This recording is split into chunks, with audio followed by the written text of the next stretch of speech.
This is what investing is supposed to be. Take the first $1,000, go and lose a lot of times first. And lose in a way that you won't lose sleep, you won't try to commit suicide. You know that if I lose, I can control my losses. I think the rest will be a lot easier. If today you start from scratch, you have nothing, like you have no resources, no network, how would you do it to get this $1 million portfolio? Yeah, I like this formula so much. After a while, I realized the best investor is not because they are better at picking stocks. It's not because they have a better entry or exit, It's really, they know that... Meet Seah, Singapore's one of the most well-known investor and entrepreneur. A man with a sense of humor so sharp, he will jokingly tell you that I'll be following you guys, you'll see my ads every day. but behind the laughs lies a powerhouse of knowledge and hard work. From humble beginnings as a military personnel, Seah has built himself into an 8-figure investor and entrepreneur. Always pushing boundaries, he's now diving into quant trading and perfecting the zero DTE option strategy. You say zero DTEs aren't contours. I know that's quite hardcore and dangerous. What do you trade on? Is it like equities, SPX? How is it dangerous? Okay, it depends on how you manage lah. If you get breaches. But if I lose 2%. Yeah, curious to know, I don't mind sharing this very openly. Stick around as we uncover the secrets behind Seah's knockout strategies and the principles that drives his success in life and investing. So if I tell you more, I have to kill you. Hi everyone, welcome back to another episode of Arigato Investor Deep Dive, and today I am so honored to have my one and only mentor to be here, Seah! Hello, hi everyone. And I'm very sure that you guys already know who Seah is. He is someone that has literally helped me for so many years, and I think without him, I wouldn't be where I am today. I'm very, very serious. He taught me about investing. He taught me about presentation. He taught me about how to present myself in front of camera. So I'm very, very happy to have Seah to be here today to share with us his own insights in terms of investing, as well as how to become better and more successful in life. And I'm so very thankful for JJ to setting up this podcast place once again. No, thanks to you. And my first question to you is, you are someone always so generous. You have so many successful people traits, like hardworking, very determined, a very caring leader. And I'm very sure that your upbringing has to do a lot to make you to become where you are today. So can you share with us a little bit more about your upbringing? Like, who is the person who influenced you the most? Well, actually, when I saw this question, the way that you frame it already assumed that I'm a very nice person. You are. Which I hope to think so, but I don't think I'm really that good as you mentioned. There are a lot of things to improve on, but I take a lot of reference from my, parents, my dad especially. One key thing is my dad is actually quite inspiring at the same time boring person. Okay, why do I say boring? Every time I have problem, I go to him, he will say, go and pray, go and read the Bible. So he always direct me back to God's word. So I'm very influenced by what the Bible teaches. Hopefully the audience don't get offended by me sharing all this, just really my perspective. Frankly, based on the standard that I read when I'm young, I'm still very far from it. But I think that has certain deep-rootedness in me. When you face into a dilemma, then we will ask, what would Jesus do? Those kind of things. Yeah, so I guess that was the key thing. And I see my dad actually doing a lot of that. He doesn't just talk, he actually does it. So that inspired me a lot. What are some of the incidents that make you learn a lot from him? So my dad, it's he is not just someone who preaches, he actually behaves in a certain way.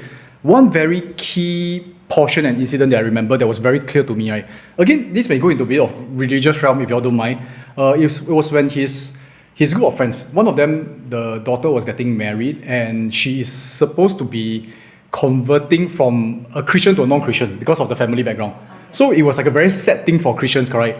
Then a lot of the so-called group members say, maybe we shouldn't attend because it's like we shouldn't support this kind of things. But my dad went, and I asked him, why do you go? It's I thought we are Christians, we are supposed to make sure that people become Christian. Then he said that I think a lot of people don't understand the Bible or Christianity.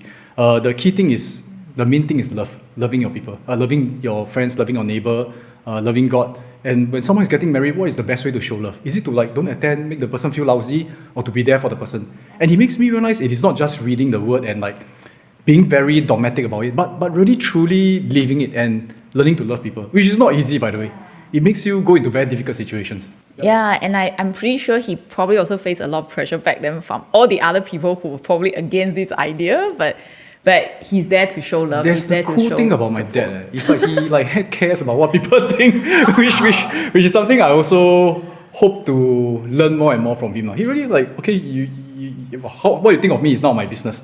Again, he feels that his only audience is like pleasing God and also living a life that is correct. He really lives that. So I've seen a real human being does that. So it can be done, I felt. Yeah. I think one day we should interview his dad. I don't think he will care about it.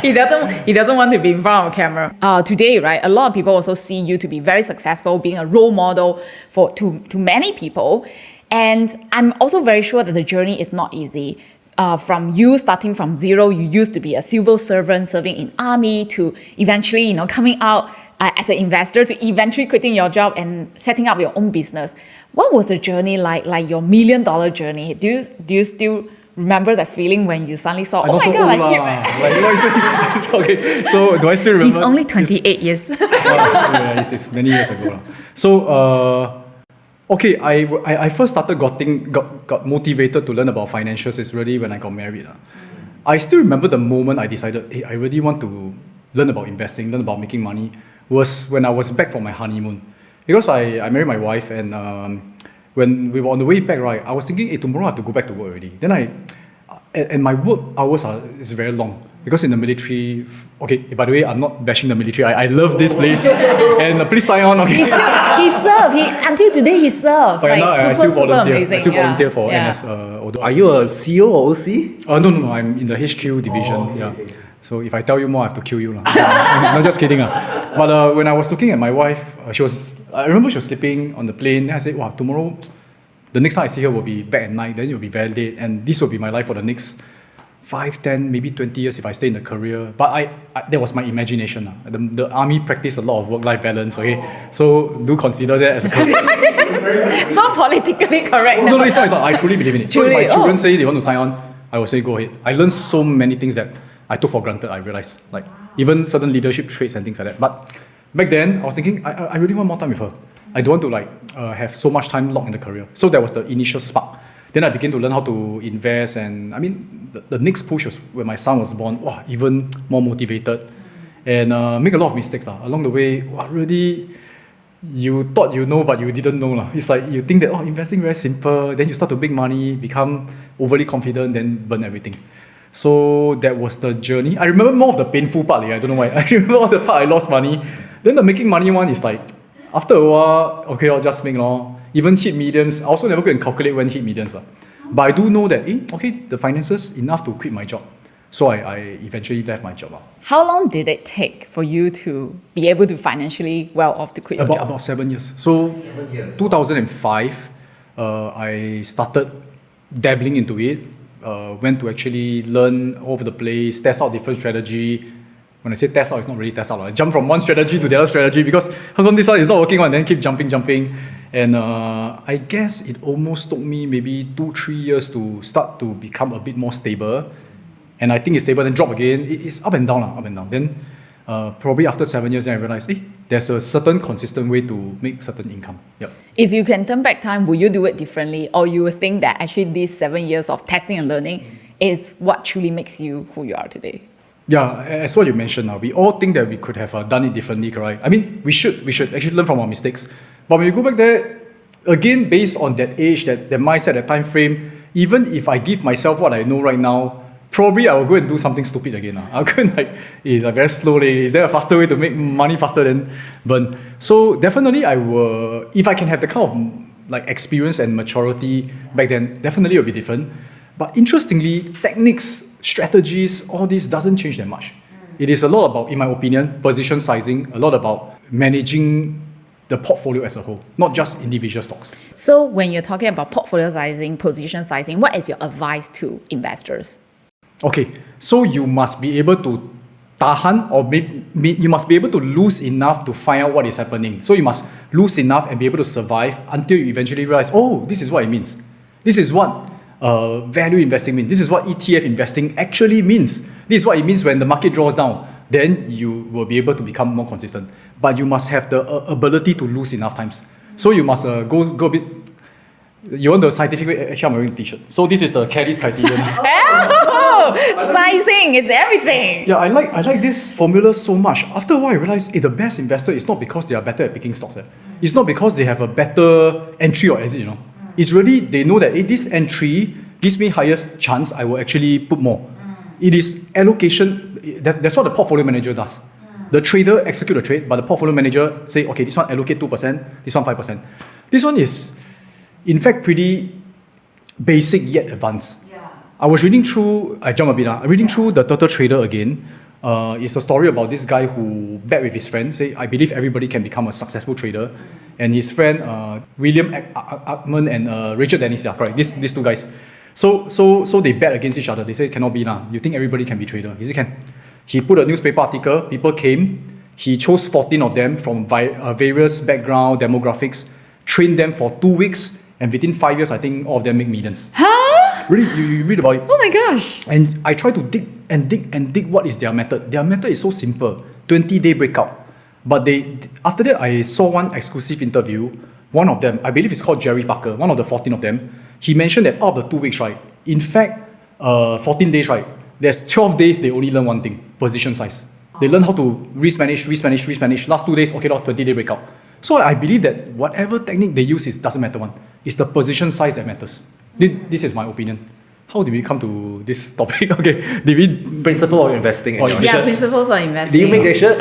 Oh yeah, I made this shirt. Oh my god, it's so cool. In Korea, right? But I think I printed a bit low. Okay. Ah, I want very people to nice. see my Hey, chest, but you not should see sell. You should sell. It's a merch. Okay, click on the link. I was thinking like maybe do some charity drive and things like that. I want people to remember it's position size. Okay, it's position size. So like for people who are very new to investing, position sizing is definitely one of the key. And also like Lose enough. So if you have 1,000, at least break into 10. They say 100. How to invest? No choice lah. You have to learn to keep losing 100. Keep losing until you learn how not to lose lesser and lesser. Yeah. So it's like learn to lose gracefully, learn from the mistakes, and that's how every single time from the mistakes you learn to improve, and eventually, let's say you lose 8 times, but the last 2 times. Another analogy. My second son is picking up rollerblading. Okay. Do you know in rollerblading or even martial arts, right? What's the first thing they teach you? Break fall. Oh yeah. They teach you break fall. How to fall. They teach you how not to dive first. Yeah, that's true. Rollerblade, put on all the safety gear, keep falling. So you start to go. And when you start to go, every time you fall, I won't die. Then you realize you can skate after a while. This is what investing is supposed to be. Take the first $1,000, go and lose a lot of times first. And lose in a way that you won't lose sleep, you won't try to commit suicide. You know that if I lose, I can control my losses. I think the rest will be a lot easier. Counterintuitive, but Yeah. it's very important.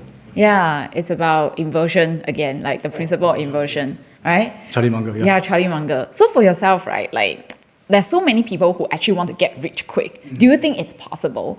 If today you start from scratch, you have nothing, like you have no resources, no network, how would you do it to get this $1 million portfolio? I have nothing, but I have my experience and knowledge, and really Also nothing. can. Network also don't have. Your experience, your knowledge still have, yeah. Experience and knowledge is one of the most important thing actually. So if you look at all those podcasts where Elon Musk, Mark Cuban, they mention all this, right? I think a lot of them, they give a very realistic route. They say, first of all, go and find a job. But the point where you find a job, right, is quite strategic already. Because let's say you say that I'm going to become an entrepreneur, go and find a job in the area where you want to become an entrepreneur in. You want to make a next Domino's pizza, go to a pizza chain. Go there, people say, I only get paid $5 an hour. But when you're there, you're learning so many things, But if you just go there for $5 an hour, of course you're wasting quite a bit of time. So you say that, okay, if I want to become a good investor, try to find an investment firm job, find somewhere where, or even let's say you have to, let's say, sell insurance. I'm not too sure whether they train you that much in your product, but I think you go into that area to find a job to sustain yourself first. You say start with nothing, right? So that period, you have all the, start to make a living and get all your experience. So, but if you ask me to start again from nothing, but I've experience, I have knowledge, I know my strengths and weaknesses already. I know that if, let's say, example, if you give me a certain amount of money, I can turn it a certain returns for you. I'm pretty confident in that. But that took years. If you already start from 0, 20 years old, I can't say that you can do the same thing. So I will go and approach people to offer my service. Like you give me this, I can actually grow by this much. If I grow by this much, I take a certain percentage. I become a fund manager. Okay, but like that, how to get license? Because license also quite expensive. Okay, but there are many ways to do it. I go to a fund manager to say, give me a umbrella fund. I can manage people's money. because I know what I can do. Yeah. Yeah, it reminds me of Undercover Billionaire. Like, the right? boss, right? They lost like so-called lost their title, lost their network. They're supposed to be another person, but they went to a small town where nobody know them. They offer their skill set, right? It's about the network. The guy who stayed in the car, then after that, try to buy real estate. Right? Yeah. Is it Grant Cardone? Grant Cardone is season 2, and then there's season 1. Yeah, both of them are good. Inspiring. Yeah, very inspiring. My next question for you is, recently, we all know that the US debt is mounting. And right now it's like 30 over trillions of debt. Yep. And with your portfolio being so much in the equity market, are you concerned? Do you use any form of measure to protect your portfolio in any way? Well, it's not new, right? They're already in debt for many years. Right? Then every year they say that but it's what if trillions of one day dollars. it will collapse? What if? Look, but which part collapsed? You must think about it. So there are quite a few states that went bankrupt already, right? So like Chicago also went bankrupt. But what does it mean? Doesn't mean the business in Chicago go bankrupt. It's the government has no more money. When the government has no more money, how do they make money? They make money by taxing people. But they have to also, unless you get a very lousy, stupid government, which sometimes we get lah, okay. But you see, in order for them to tax people and get sufficient amount of money, they need to be pro-business, right? Yeah. They cannot be like, suddenly tax everybody, then I get back the money, then my whole county goes down. They have to balance it. It is not so straightforward like, when we say collapse, exactly what it means. What does it mean? Right? It means that, hey, sorry, Apple, you cannot sell off all your parts, give me the money to run my government. Cannot be what? So they also got to think through like, you see all these big companies that we talk about, like we invest in, let's say, Magnificent Seven, which in my opinion, they have proven themselves to be strong employers also. Will the government shut them down? No what?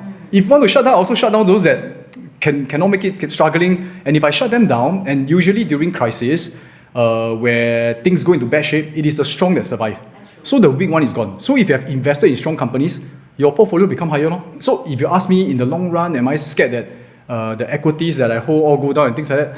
I think that it is not impossible, but it's unlikely. Okay, the probability of that happening is unlikely and they are so well diversified internationally already. I don't think but a lot of them, more than 50% still in US now. That's where the consumer are. Now, the thing is maybe the short-term dip.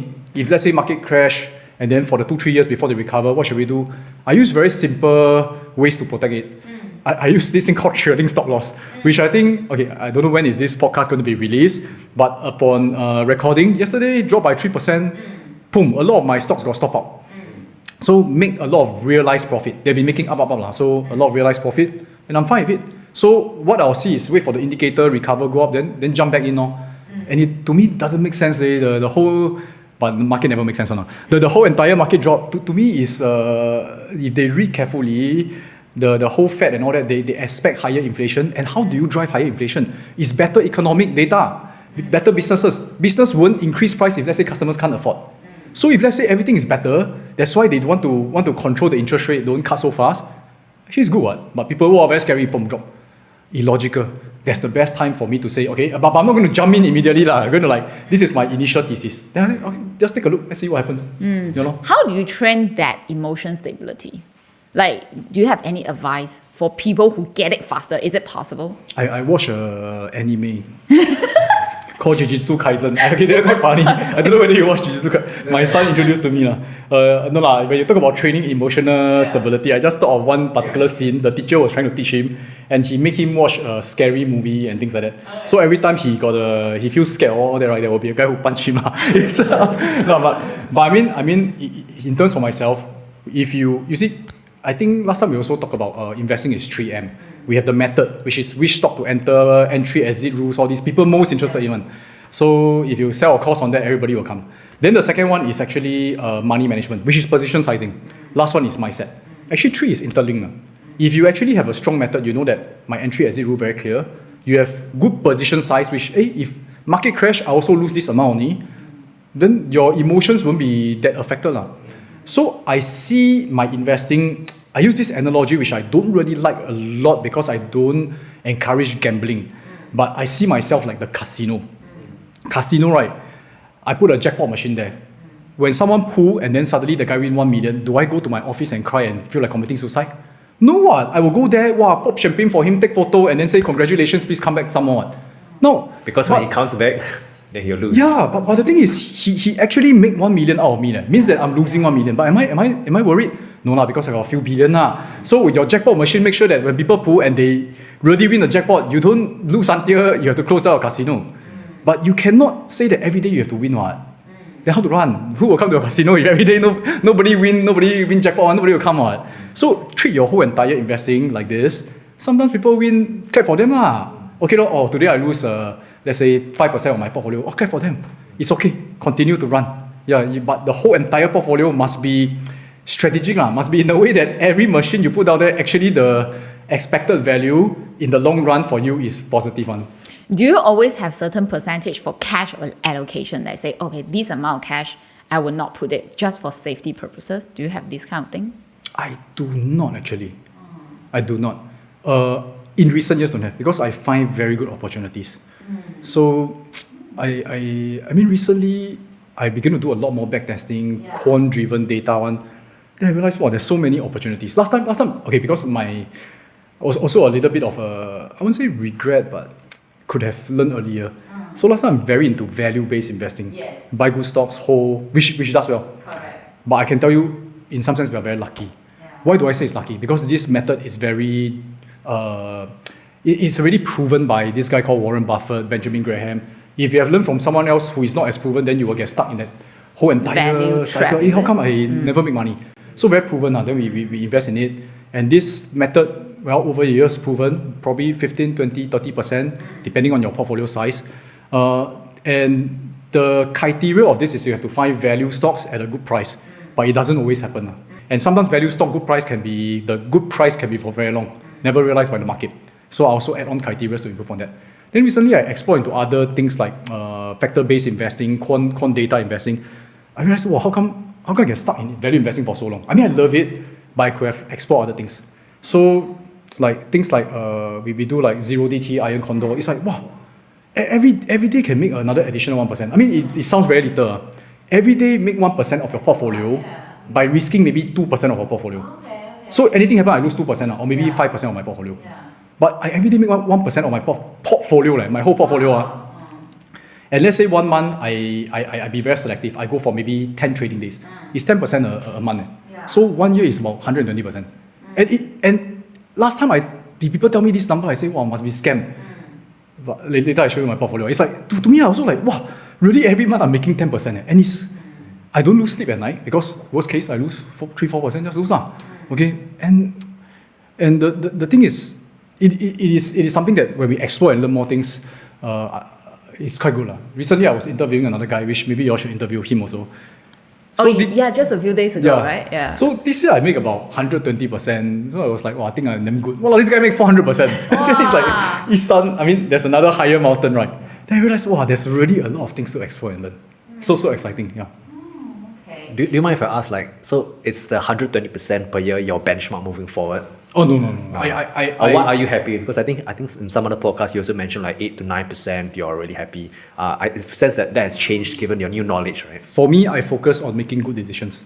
So it's like a casino, you know. Sometimes, well, really like 2 or 3% come and pull jackpot, then $1 million. Are you going to like, shit, I did a bad job? No, what? If you already set the statistics and everything in your favor, you let it run. Sometimes there may be a series of losses. Then you cannot bash yourself for that. You must know that I've already done my due diligence. I've done my position sizing and just continue to let the game run. Yeah. So for me, do I aim for a certain percentage? Okay, I aim because moving forward, I'm running my fund. I aim to minimally beat S&P 500 by at least 2 to 5%. Minimally. Otherwise, just take your money. Yeah, you don't invest in me. I also feel good taking your money to like invest, right? You know? Do you mind if I ask, like, in terms of, you said 0DTTs, iron condors, I know that it's quite hardcore and dangerous. What do you trade on? Is it like equities, SPX? How is it dangerous? Okay, it depends on how you manage if you get breaches. But if I lose 2%. Yeah. Right. So in that case, do you like hedge against when it's going against the direction? Like I know it's not financial advice, but just curious to know. I don't mind sharing this very openly. Even like, are you trading on specific stocks, equities, indexes? I only do SPX, which is the index. Okay, reason, no assignment risk. Yeah, cash settled. Cash settlement, and that like you won't suddenly minus 100 SPY in your portfolio, which I happened in my earlier trades. And then for me, okay, because I'm extremely data driven, So in average movement for S&P 500 in 1 month is 0.7%. Average movement 1 month. But this one is about maybe 60-70% of the time. For let's say 1 day, because 0DT is talking about 1 day. The average movement, right, more than 85%. I need to go and check my data again. More than 85% of the time, it will be lesser than 0.7%. Because 1 month moves 0.7% only. But it makes sense, like S&P, if every month move 2%, then 1 year is like, how many? 48% already. That doesn't happen, what? So every month they move very little only, Correct. So every day, but I like every day. Reason being, I can avoid, like yesterday, FOMC, my Telegram, I will tell them, hey, everybody please start today, go and sleep, don't go and touch, don't try funny things, just sleep. Then boom, wow, drop 3%. So I avoided a lot of losing trades, and I have almost 80-90% chance of winning. My goalpost is like 0.8 to 1% wide. Unless S&P can move 1% in a day, or 0.8% in a day, I will lose. I mean, if they move, if you move, you'll lose, but if it doesn't, that's why you earn. And when they move, it must be driven by a few things. Typically, economic data, or maybe earnings of some crazy companies, or if you can't predict war, this one I cannot. I don't know when Russia going to do anything. So worst case, but you see, Iron Condor by itself already give you a max loss already. You will not lose everything. And even then, I will still do a stop loss, conditional stop loss, where it hits my goalpost, I get out. So I measure each time, probably lose maybe 2-3%. If I win 1%. Okay, what? And the chance of me winning is 90%. So the win-lose rate, everything falls into the Kelly criterion's expectation. Does it make sense to you? I have a question, right? If it's so simple, or I wouldn't say simple, but if it's something that is so predictable, why is it that most traders actually lose money? Well, I tell you, it's so interesting. So I got this club where I share with them what I do. Yeah. And I literally post before I trade. Okay. So every day I will post, then after that, tomorrow morning I will show them the results, screenshot. Yeah. I can tell you, very interesting. Still can people lose money and lose a lot. Then I also asking my friend Glenn, I say, hey, what else can I do? It's like before I enter, I tell them what I'm going to do. I mean, I'm not asking them to follow me, but they do research. Not financial advice. It's not financial advice. So I just give them a benchmark. And then I realize people are very creative. So this is the power of a human, right? Interpretation it's of not what interpretation, you're doing. It's like the strike price exactly there already. What you want to interpret? I think it's greed. It's greed. Yeah, because I do it in a very conservative way. Very hard for me to lose. But for them, they want to bet a bit more. So when they bet a bit more in terms of it goes back to sizing. Yeah, one is sizing. The other one is that premium they want to get more. Because for me, I aim, $40 premium enough. But I do in a lot of contracts. But for them, I do have so many contracts. Maybe I aim for $100 premium. But you do $100 premium, your whole entire, I call it goalpost, becomes smaller, And then one strike out already. Yeah. And then after that, I get emails of people losing few $100,000. Oh dear. So I will just ask, so this few $100,000, what's your portfolio size? Yeah. Because I don't assume, maybe their portfolio is 1 billion, 200, they cry for what? But then they tell me if they didn't size properly, then it's... Then I say what do you want me to tell you? It's you also know that you are doing the wrong thing, right? And I realize people want to get rich very, very quick. So that's why podcast, I tell you all my secrets, everything. In the end, a lot of investment firms also say we can put our trading secrets, everything out there, and people cannot get the same results. Yeah, it's the nuances. I can put my training plan up there, doesn't mean you can win me in running. Will you actually follow or not? That's the thing. A bit sad. But for if you lose money, actually this year I was talking to my CEO also. We want to come up with a rehab program. A rehab for people who lose money. Because you realize when you lose money, it's not just losing money, Imagine you just lost, I heard of one guy who just lost about 1 million yesterday. If you just lost 1 million, okay, it's just money, correct? But you go back to work, the way you look at your children, the way you look at the thing, people just look at you, a certain part of your brain probably won't be alive anymore, I think there will be some need for rehab to probably pray for the person, show the person that it's not all about money, and slowly build it back. Actually, can build it back. So the email that I got, the person lost about 200,000. Don't mention names, those kind of things. So I asked, what is your portfolio? So it's 600,000, which is decent, then lose 200,000. So 30% gone, which is very painful. Then I say, hey, seriously, you got 400,000. 400,000, you make 1% a day is how much? It's 4,000. So 4,000, right? Let's say 1 month, you win 10 times, it's 40,000. You don't need to commit suicide. Right? 40,000 not enough for you to live. Just take that 400,000, 40,000. Yes, you will take some time before you make back the 200,000. Maybe 6 months. You do it correctly, it's okay, but you suddenly scared, 200,000 gone. But you look at things in perspective, can make back one. Just take it as a lesson. And almost all good investors I know go through all this. Because Kelvin was also sharing. We had a podcast with another influencer. He's also doing, I think, something like what you're doing, yes. right? SPX. I'm not sure if you're doing Uncon, but you're doing like credit spreads and stuff. Oh yeah, I think similar. It's how you pair it together. Yeah, I think one thing he told me, right, is that like tuition fee. Whether you learn options trading for someone who has done it for decades or years, right? It's either you pay it to the market or pay it to someone. So it really depends on how you learn as well. I prefer you pay to the market. Yeah. Oh, that's interesting. It's coming from you. You pay to someone, you don't feel there is a loss. Yeah. You pay to the market, you understand the loss and you learn how to deal with it. Yeah, and when you lose, and when it's money you lose based on your own decision, it hits. To me, I just telling you, you learn a lot more. So interesting. That's coming from you. Oh, okay. I think the worst is they pay to someone, but then they still don't listen. Then they end up paying up to the market. Then they will hit that person. Like, hey, I pay you. I thought you shouldn't lose. Then now they lose. You just go lose first.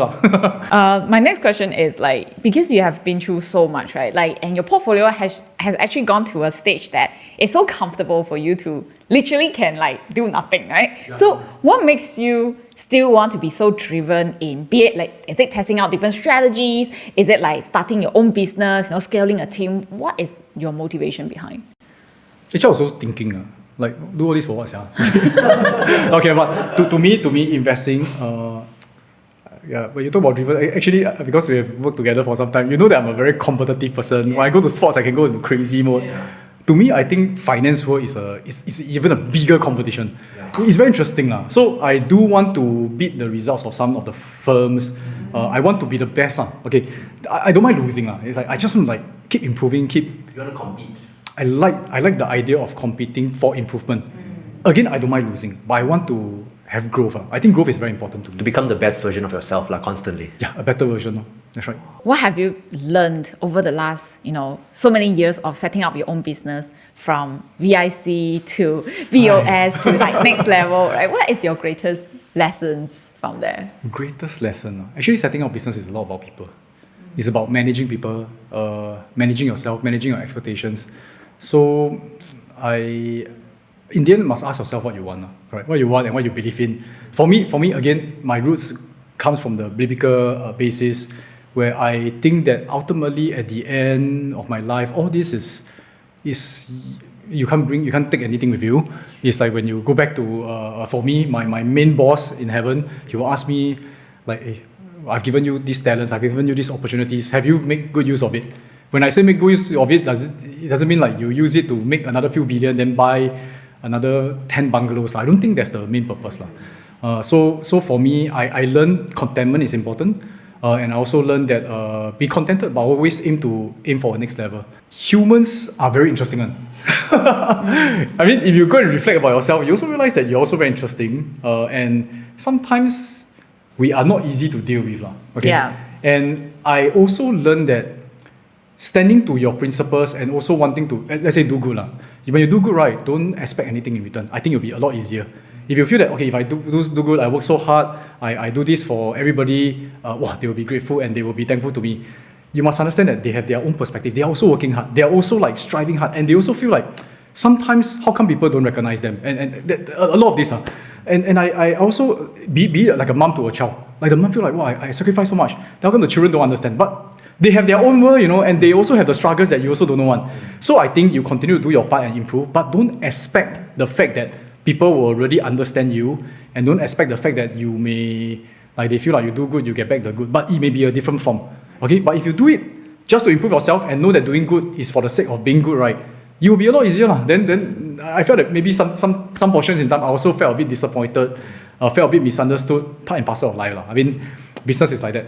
But don't stay there. Just grow with it. And in your own world, you are your main character, right? Everybody they have their own story, that's the thing. That's why you choose to forgive and then also try to understand. Maybe it's from the other person's perspective, but most importantly is stay true to your own principle and continue to do what you truly believe in. Forgive. I don't know whether I forgive people in that sense. Maybe sometimes I need to seek forgiveness. I really felt more of that. Like, people don't for no reason suddenly be upset. You must have done something. And I mean, you can't be perfect, but just look at it. But again, it's growing. Just grow and don't need to hold on to certain hurts. Because sometimes you may be amplifying it. It may be over already. Yeah, so I felt that certain times I hold on to certain things for too long and a bit stubborn over it. I could have lived a happier life after a while. Okay, just a very silly incident that happened probably 2 or 3 months back. I was walking my dog. I got a very small little dog, Yorkshire Terrier, so small, I was walking in the morning. Then I was walking because a lot of people going to school. Then suddenly got this guy, right, come to me and then she yelled at me. He said, "Wow, you!" I mean, he yelled in Chinese, very, very loud. Then everybody started to turn around and look. Then he want to come forward to punch me, But he looks like a little bit elderly guy, Then he said, "If your dog bite people, how in Chinese, bite people, how so many people here? How dare you walk your dog in the morning? Yell at me, Wow, very aggressive." Then when I saw him so angry, right? Wow, my instinct also kicked back. I also felt very pissed off, crazy. He shot at me. So I just keep my calm and then I say, "Hey, sorry." And then got some other people start to pull him back, Then after that I start to just walk away into another path near a HDB there. But I can feel my blood boiling. And then I tell myself, hey, obviously, look back at the whole entire scenario. This guy is a Seah one. He's the crazy one. And everybody is looking at us. I also don't know why I felt a bit embarrassed. I said, I feel embarrassed for what? Because you didn't do anything. I didn't do anything wrong. Yeah. Why am I feeling angry? I feel angry for what? I keep asking myself. But I just felt my heart pumping. I can feel. Then I got my Garmin. I can check my heart rate. Wow, how come my heart rate is so high? Then I say, okay, this incident, I'm at no fault. There's no significance. I want to see how long it takes before my heart rate goes to normal. So I walk. So I calculate the steps. About 200 meters, I reach a leaf near the HDB. Then start to come down. I say, actually really nothing. Why am I so upset about? Then I move on. So I want to catch myself in this kind of irrational emotions, right? So a lot of times really don't hold on to certain things. Or maybe that guy really last time get bitten by dog. You don't know what happened, maybe he was traumatized in some way. Don't know, really don't know. Or maybe it's a prank show where his friend said, hey, you go and shot that guy, I give you $100. They don't see your viral video. There's millions of reasons. Don't take it personally. I mean, if you've done something wrong, definitely reflect. But a lot of times, if you have done your best, try to improve, but don't take it so personally. Just move on. That's a very good advice. Yeah. It's more difficult to implement, I feel. Yeah. How do you, at that split second, right? You must be so angry at the man, right? How can you control your temper instead of shouting back? I'm just sharing with you the good part. Actually, my mind run a lot of things, how to punch his face. Yeah. But you control that, what? How did you do that? How do I do it? Don't know. Is it like a training exercise? Okay, 3 second respond. I don't know how, this is a good question. I don't know how I do it, but maybe, you got another story that I started thinking of. But the key thing I think is, maybe you have to take your previous experience, previous experience, I guess it is built someone. It is usually driving. Driving, somebody cut you, point middle finger, then you was angry, then try to drive back and cut. I've done that before. Then after drive finish everything, I said, wow, actually very dangerous. Road rage. What am I doing?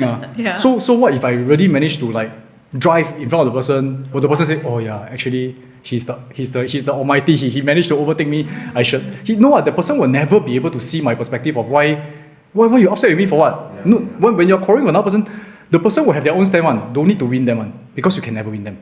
So make sure you get the best outcome that you get. A bit rationality. So the best outcome is just leave the situation as fast as possible, move on with life. And you one day got 24 hours, you want to spend 20 minutes to be angry with the guy for what? Just go on and move on with life. But I mean, it's a lot of reflection. Then I realized, cut short the time of being upset and angry. I always get have anger problems sometimes. So I think I need to really, learn how to control. later you try. I will get flustered very easily, very impatient. So. I think Tony Robbins mentioned. He said, "Be curious." So you are angry because you represent this in something. This person is trying to hurt me. This person is trying to attack me. Then you feel angry, but maybe this person is not trying to hurt you. Maybe this person is very scared of the dog and this is how he react. Maybe this person is I tell you, his friend asking him to prank you. This person really want to rush back to shit already and he shitted in his pants and don't want people to see the shit. He actually divert attention. Can have 1 million reasons. Be creative to think of all these reasons. Then you and you will never know the reason. You'll never know. And it's okay. Yeah, it's okay. I like that. Be curious. Yeah, be curious. Yeah, when you're curious, your anger level will naturally disappear, and then you're thinking, hey, what's the cause? Or can You be should a ask the funny guy, way? hey, uncle, like, is it You go walk around the same area again. 被咬过啊? Is it you kena whack? It's Oh, like, that's true. I think he punched Have me. you seen him ever again? You didn't. Do you still walk the same area? I still walk, I don't care. Okay. Okay, so talking about reflections, right? Do you have any regrets in your life before that you wish you have done better, or you don't have? Oh, definitely have lah. I feel that I really feel that I should be a better husband and better like dad. I really feel so. But it's always on hindsight, you see. I always thought that I'm doing well. That's why I continue to do the things that I do lah. But on hindsight, I think that I reflected back. I felt that I became very a one track. Like I was very goal oriented. So I want to move towards a certain goal, and I have to transform myself in a way I think will help me achieve my goal faster, which actually become a little bit non-human. So sometimes I also feel like, hey, why so lazy? Just go and do the things. It's like to me, because I also forget last time I was so lazy. I mean, maybe now go back to lazy again. But I will sort of like forget how it felt initially when we got started. Okay, how does it relate back to my like being a good husband and dad, right?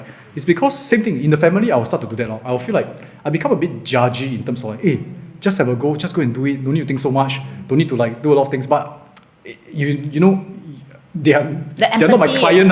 They are my family. Yeah. So I'm supposed to like be more than that. Yes, I help them achieve what they want, but emotional support, telling them it's okay to fail, telling them it's okay to like sometimes take a break. I sort of like forget a lot of this. So I felt that I lost that portion of it. Took me some time to really learn about it again, and I'm glad that now it's a lot better. But if I could have done it better earlier, it'll be good. Probably now I should also do it for my parents. So my kid was telling me like sometimes when I talk to my mom, it's like I'm coaching her. It's like, like my mom will tell me, hey, this carrot is good for your eyes. They say, hey, who tell you one? You got proof or not? It's like, let's ask ChatGPT. I mean, I'll challenge her because I want her to improve also. Yeah. But it's like my kid said, hey, you shouldn't talk to your mom like that. Hey, wow. I felt very grateful. I said, thanks for telling me. The reminder. Yeah, thanks for telling me. So now I will treat my people around me better also. Yeah. I think your kids have taught you a lot of things as well. Oh yeah, they did. What's the best thing about having kids? I feel that two things are. Number one, you get to live life over again. So I have to go back to the kindergarten, the primary school. I go to school visit. It's like Nostalgic. Yeah, nostalgic. Last time you go past means go past already, but now you can go back over again. Go back again doesn't mean to fulfill your unfulfilled dreams. Then go and force them, go and learn violin. not that, but to go through again is like very interesting. And also, I think having kids, well, I tell you, it makes you more younger in terms of mindset. Example, the Gen Alpha. Not Gen Alpha. Gen Alpha language. Yeah. I'm the Sigma, it's always like skippity, they give us classes lah. So it's very funny. So my daughter was playing a game with me and my wife. She'll come up with a term, then we will try to form a statement to see whether it's correct. So she said the term is skibidi. Then we like, my wife said, oh, tomorrow no school, skibidi. then wrong lah. It's like, skibidi actually means almost anything. So it's quite fun to have kids to like be in tram. Then I think another important portion, again I go back to my biblical roots, right? I think that after having kids, then you realize, wow, what love really means. It can be very sacrificial. So it is easy to love someone when the person is lovable, right? Like the person is nice to you, nice to the person bad lah. But sometimes your kids may not necessarily be nice to you or may not be the nicest person, but you're still willing to sacrifice for them. You're still willing to take the time off. You're still willing to like change your schedule or even sacrifice money. That's real love. I feel that real love from the biblical context, like God sent His Son to sacrifice for us, His life, So that one, only through having kids, then I felt I understand a little bit more. Wow. Yeah. Thanks for telling me. I think you inspired me to have kids again. Because recently I've been thinking about should I have kids or not. This is a separate podcast already. I am not suggesting you should have kids. Okay. Not kids advice. But No kids good advice. perspective. Imagine you have lived as long as you wanted, right? And you have achieved every single thing that you want to accomplish in life. And today will be your last day. And since it's your last day, you will also have to take away all whatever, your content, your social media, whatsoever have to disappear together with you. So whatever is that's going to be left will be the 3 advice now you are going to share. So what will be the 3 advice you want to give to our audience here? Again, a really, really personal one. Okay, so because if you ask me to picture that day, to me it's nothing much lor. Because again, from my belief, life on earth is a very short time anyway lah, compared to eternity. It's just like you tell me one day I'm here at the hotel, then after leaving the hotel I give you 3 advice on what is going back to the real life. Focus on the real life lah. So sometimes a vacation, I feel that on earth is like a vacation. Then vacation finished, they go back to their real life, right? You should plan for the real life, even during your vacation. Maybe take time to reflect, take time to think about how can I prepare myself now for the real life lah. Which I think that in the real life, you will be rewarded and being assessed based on a lot of things. Not how much you have, not how much followers you have, probably how much impact you create. And not just the impact, but the intention. So there are a lot of things. I mean, some people on surface can like give a lot, do a lot of things, but the intention is not really pure. Well, good, the impact is still there, but I think that the second layer is like you will still be judged by the impact. So first thing, intention. So first thing is the impact that you create. Second thing is the intention that you have. But I also struggle. Recently, I asked ChatGPT. I asked ChatGPT this. I mean, just a very, pretty. I feel a bit embarrassed to share this lah, because like I told you, I also felt like sometimes get disappointed by people and all that, right? So I also asked ChatGPT. I say, if I still be nice to someone, but actually my heart don't really like that person, am I being a hypocrite? But the truth is, I want to be nice to a person because God asked me to do it, not because I really want the person to have a good life. So ChatGPT, okay, I should have asked my pastor, right? But that time I asked ChatGPT. They said that this is called obedience now. It's called obedience. So true enough, doesn't mean you must really feel for the person to love a person. This is interesting. I don't know whether you're... Okay. It's just like same thing lah. When they say I have passion for my work, I have passion for, let's say, music, does it mean that every single day you have that burning kind of feeling? Or sometimes when you feel tired, when you feel like taking a break, and you still push on, when you don't feel like it and you push it, right, that's real passion. So same thing lah. When you want to do good for this person, when you feel like, well, actually this person don't even deserve my attention, but you still do good, I think that's real love, May not be love in the traditional context. Yeah, in the traditional context, it's not the feeling. It is ultimately your intention and your impact. So I think 2 things now. Then the last thing, again, life is very, very short. Every single day is an opportunity, I guess. Yeah. So same thing. Recently, I was talking to my CEO. When you run a business, got a lot of problem. And we sometimes get a bit tired. Like, we do all this for what? Every day just 0 DT, we make money ourselves. No, this is the real thing. Because my this current CEO is excellent. So this year, what he did is he implemented, make everybody invest. Because some of my team members used to not invest. We're investing in company, then some of them don't invest. So he said everybody go and choose either this track, that track. So they understand the product to a better extent, is it? And also, he also has the desire to make sure that they are financially well-to-do. Yeah, because company business may go up and down, but you have the skills, it will be yours forever. So a lot of them start to invest, right? Then we also start to think, like that, actually they have no more incentive to work. They also know how to make money already. Then we decided... It's a different problem. Yeah, but we think that so be it. If they are no longer working for money, maybe the work will be different also. You'll be working for impact. Then maybe when we do certain sales, we will be a lot more, even can be more grounded in ethics. Where maybe this product really not suitable. Then don't know. You got the money to say don't need money. I don't want you as a customer. Sizing for the company. Yeah, sizing for the company. Yeah, and I feel that life is very short. Think through like what is important to you. What is important to you, So impact, intention, and also your own personal values. Otherwise, suddenly gone already. Thank you so much for sharing, Sean. And where can people follow you and your work? I'll be following you guys. You'll see my ads every day. just kidding. Okay, I mean, you all can just search for Sean Seah, but I'm very hesitant because sometimes you click on don't know the wrong one, then the scammer comes and scam you. I will not DM you. Many scammers. I will not DM you, ask you to transfer money and things like that. I won't do that. Okay, so don't do that. You all can just search for Sean Seah. Next level, probably we'll see a face that's similar to this. Not much 美图 one, that should be that guy. Very handsome like Liu Dehua one. Yeah, after you eyesight a bit blur, then another story for that. It's like, so thank you once again for coming here, and I think we have learned so much from you, and continue to follow Sean and his work. I think he really embodied the spirit of testing and learning. He's constantly growing. I think that's why even though he himself is already so successful, like he's so financially well-to-do, but he always want to make sure he's growing. And I think that is one very, very important attribute that everybody can learn to become better as well. Also, make sure to check out JJ's episode here, because JJ is going to ask a lot more questions about Sean's own personal journey, as well as a lot more about business insights as well. So make sure to check out over there. And I will see you in the next episode. Arigato!